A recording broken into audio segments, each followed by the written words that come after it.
Hi, my name is Thomas Slowikowski, or Tomek Slowikowski, depending on who you talk to. This is part one of the story about my health. What has happened to the life I had. So it starts with that I became depressed at about 13 years old. But at 17, I became very depressed after a bad prom night with a girl I liked. After a big struggle, I ended up conquering depression at 23 years old after getting electroconvulsive therapy, electric shock therapy, 13 times, and try to get on with my life. But I couldn't focus, and I couldn't complete community college. This is despite having gotten excellent grades in high school and getting into the University of Virginia. So I decide to work, but I fail at that too, because my brain just doesn't want to work properly. I had a difficult time doing simple things like counting cash in a drawer and balancing books, and later had tough times explaining workouts to people when I was a personal trainer. Then all of a sudden, my gut decides to become sensitive to a large number of foods, and my allergies get so bad I can't function without twice the recommended dosage of allergy meds. I end up having to quit the thing that brought me the most joy in life, mountain biking, because I developed degenerative disc disease and my back couldn't take it. I start noticing some alarming changes. My skin stops healing properly, and even small nicks and cuts end up scarring.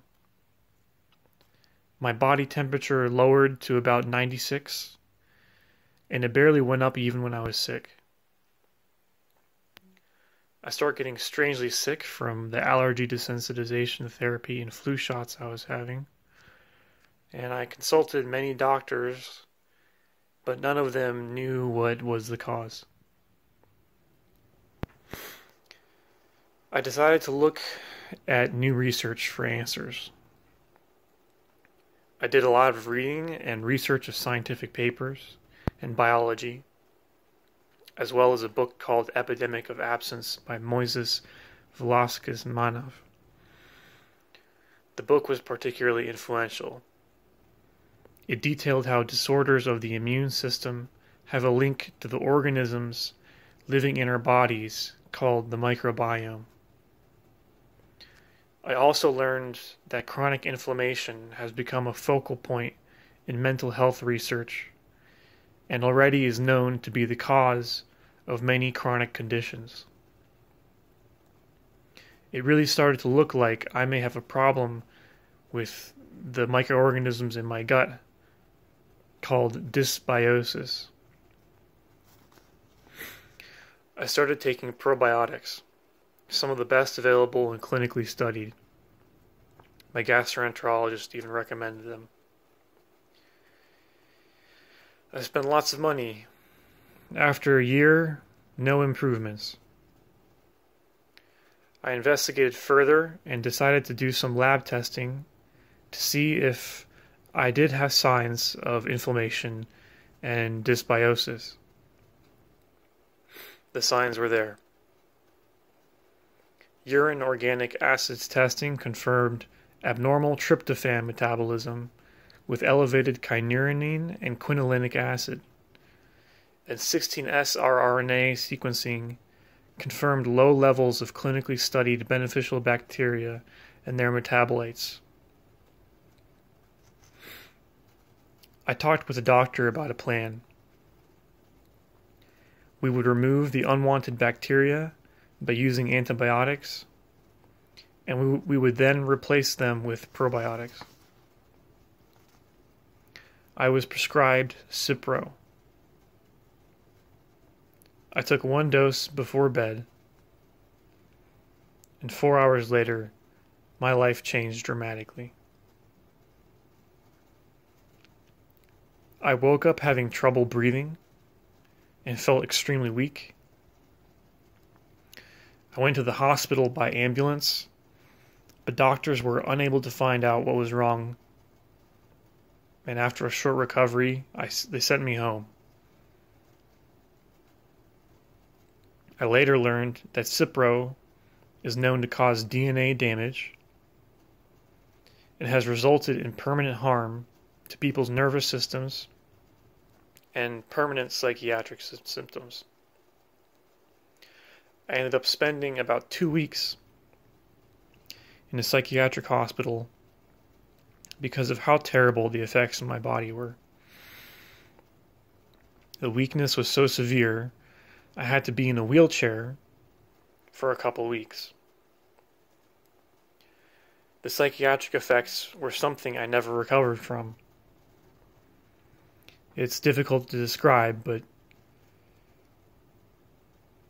the sort of magic of life just started to disappear after taking that.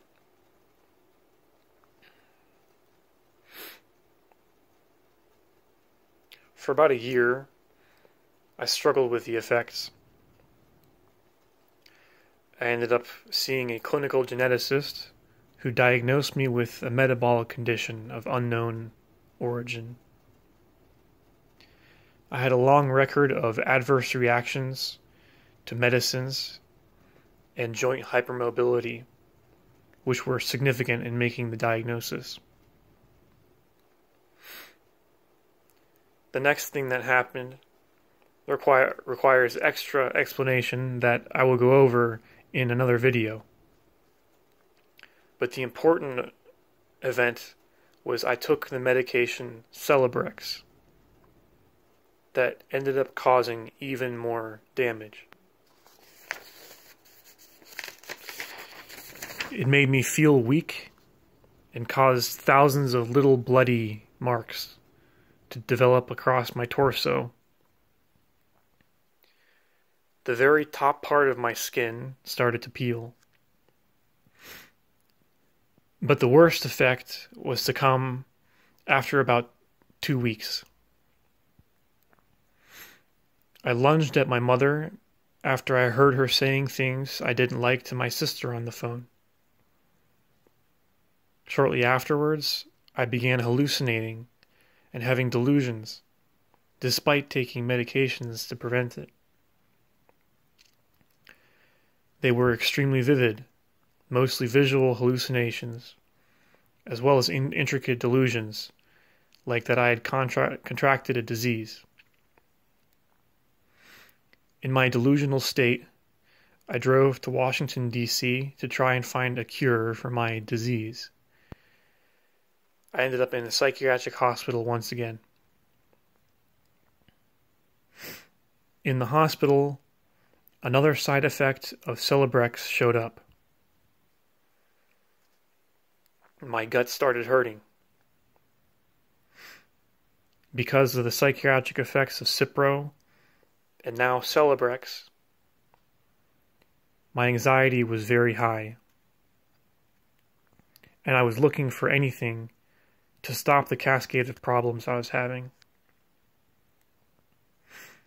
After having such bad reactions to medications, you would think I would be terrified to take another medication.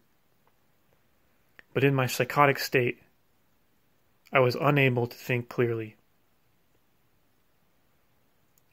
My stomach was hurting, so in the hospital, I asked for something to ease the pain.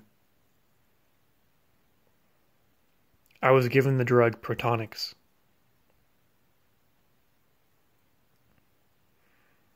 After 1 dose, disaster struck again. I experienced a loss of mental function that felt like a slowly developing stroke. My tendons started having sharp pains, and my memory and intelligence decreased noticeably. That experience caused such a panic in me,